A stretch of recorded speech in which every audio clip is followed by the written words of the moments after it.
અશક્ય જેની વીરતાની કલ્પના, એ વીર માત પિતાના ચરણે વંદના.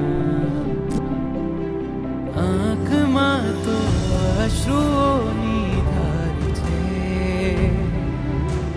તોય મક્કમ મનમાં હી નિર્ધાર છે.